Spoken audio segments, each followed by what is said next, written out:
it's Ines and I'm back with another recipe. Today I'm going to be doing potato soup, and it's going to be for our freezer swap dinner that we get together once a month. So I'm making it ×8, and I'm actually going to be making one for dinner tonight.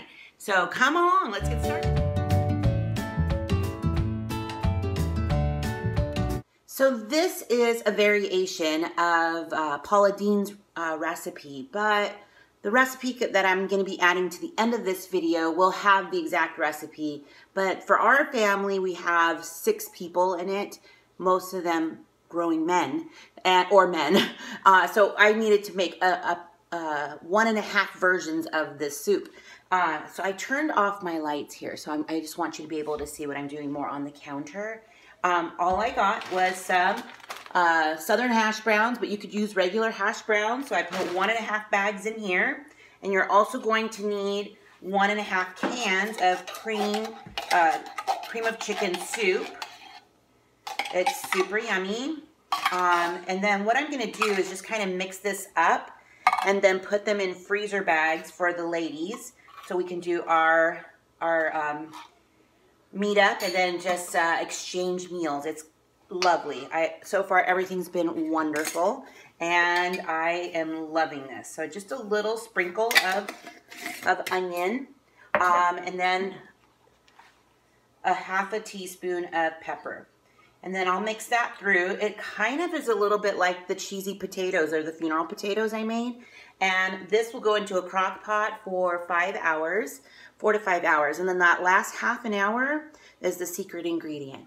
It's a cube of cream cheese, and it will make it super creamy. So I'm only going to keep that at 1 brick of cream cheese and not more, because it tends to be really creamy. So if you love really creamy, you're going to love this recipe. But I think just having it 1.5 times with that 1 brick of cream cheese is going to be perfect. And I'm also, to this, will add about 5 cups of broth. And I make my broth on the oven or on the stovetop from bouillon cubes, because I love bouillon cubes.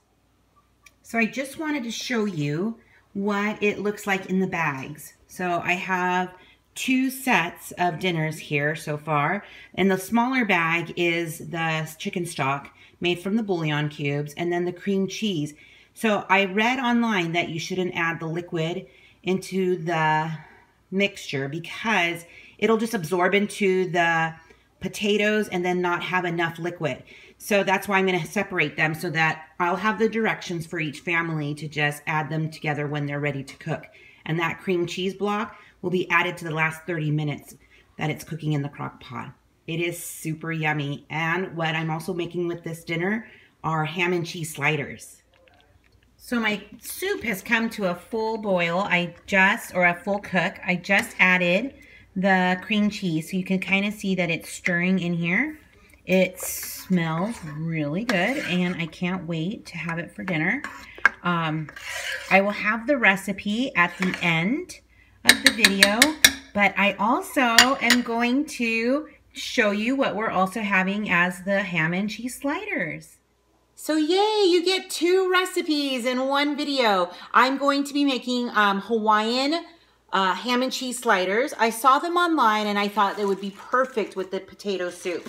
So pretty much all you do is just get the Hawaiian rolls. You want to make sure you've cut them in half horizontally and try to keep them all together, it suggests. So I'm going to put it in a 9 by 13 because I don't have a perfect size. So I've already put the bottoms down in the pan, and all it calls for is ham and cheese to go on top. So I just bought some deli ham, and you can put as much or as little as you would like. It suggests, it says like 1 pound, I think, can make about 20. So I'm probably going to be using closer to a ½ pound. But I guess you can just do, and it can be any variation of cheese. I bought this time provolone, but I think it would be wonderful with Swiss. And then I made a topping. It's a butter. It has butter and onion powder and Worcestershire sauce. How do you say that? That's pretty funny, right? But that's the good stuff that makes, like, barbecue sauce is wonderful. And I only needed about 6 of those provolone slices. So this will go on top, just nicely put together. And here is my mixture. So it's butter, Worcestershire sauce, some onion powder. You can even put some mustard, but my family's anti-mustard. I love mustard. Boys are anti-mustard. So it smells great, and it'll be great on these rolls. So you're just gonna kind of spread it around, and you'll bake it for 30 minutes, 20 to 30 minutes, covered, just until the melting of the cheese. And it'll be under foil, so remember to cover it up. And really, I didn't even use all of the mixture. So I think you're good. I mean, this smells really good already. Just the seasonings in there. I can't wait to have it.